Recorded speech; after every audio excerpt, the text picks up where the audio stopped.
Olá, meninos e meninas! Iremos iniciar agora a nossa aula 21 de Programação Web.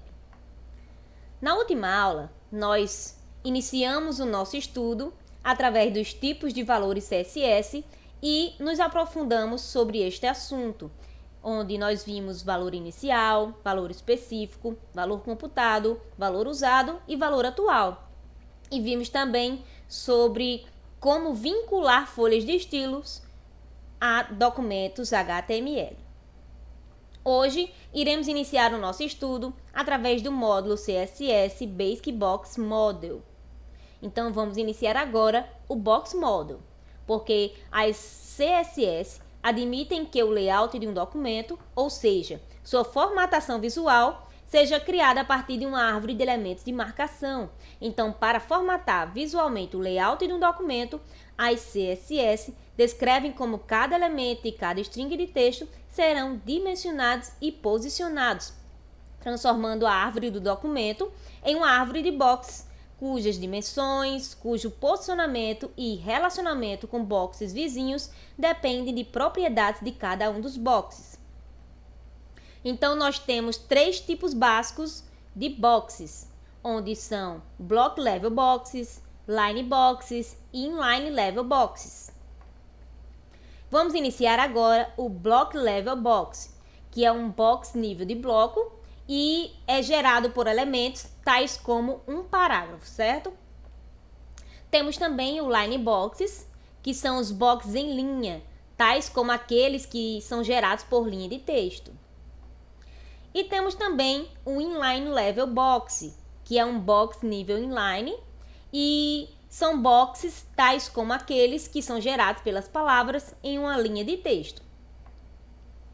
Agora nós vamos ver sobre bloco de conteúdo ou container, certo? Que é um box retangular que contém um ou mais boxes, que na árvore do documento são elementos descendentes. Então, o seu conceito é importante tanto para a herança em CSS, como para mecanismos de cálculo de dimensões relativas e de posicionamento dos seus boxes descendentes. Então, um box descendente não precisa necessariamente estar confinado dentro dos limites do seu bloco de conteúdo, podendo, portanto, ultrapassar aqueles limites. E esse comportamento é chamado de overflow. Agora, nós temos o box nível de bloco anônimo. E o conceito de box anônimo é mais bem entendido com o uso de um exemplo, que no caso eu trouxe para vocês este aqui, certo? Que eu utilizo as tags div e /div, né? Porque você já sabe que quando a gente abre uma tag, a gente tem que fechar. Então, aqui na figura, nós temos a renderização da marcação e os boxes do modelo CSS. Então, aqui é possível observar que a renderização das três primeiras linhas de texto se deu como se cada uma delas fosse um box independente, certo? Bem aqui. Então, segundo o Box Model CSS, quando um container possui um elemento nível de bloco, todos os conteúdos inseridos diretamente no container se comportam como elementos nível de bloco, são chamados de boxes anônimos. No caso da figura, tudo se passa como se o container tivesse como elementos filhos três boxes nível de bloco independentes. Então, as regras de estilo aplicáveis aos blocos anônimos são aquelas herdadas dos seus elementos ancestrais. Então, aqui eu tenho um exemplo para vocês em que, se definirmos uma cor para o elemento div, os dois blocos anônimos herdarão a cor definida. Contudo, não se pode definir uma cor para um dos blocos anônimos e outra cor para o outro bloco.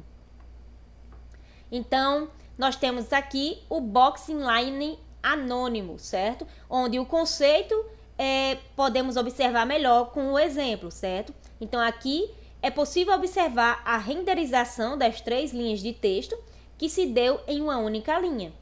Então, isso acontece porque, segundo o Box Model CSS, quando um container possui um elemento inline, todos os conteúdos inseridos diretamente no container se comportam como elementos inline e são chamados de boxes anônimos.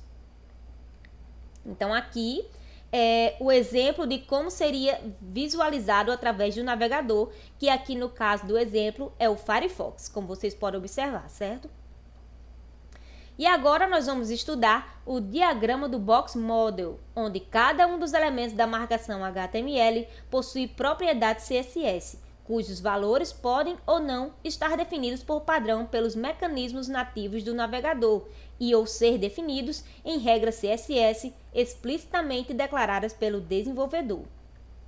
Então aqui nós temos um código em HTML para exemplificar este diagrama de Box Model, certo? Então a renderização desta marcação em diferentes navegadores é mostrada na figura a seguir, como vocês podem visualizar bem aqui, certo? Então note que para todos os navegadores a fonte padrão de renderização foi a fonte genérica serif e o tamanho da fonte é o mesmo para cada um deles, certo? Então aqui nós temos as propriedades em CSS que determinam as dimensões dos boxes, que são margin, border, padding, width e height, certo? E as palavras para referência aos 4 lados dos boxes são top, right, bottom e left. Como vocês podem visualizar aqui nesta figura, certo? Temos todos esses elementos que eu acabei de falar.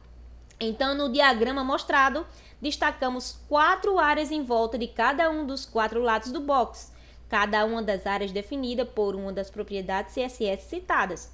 Como eu falei, nós vimos left, top, right, bottom, certo? E a área das margens é sempre transparente.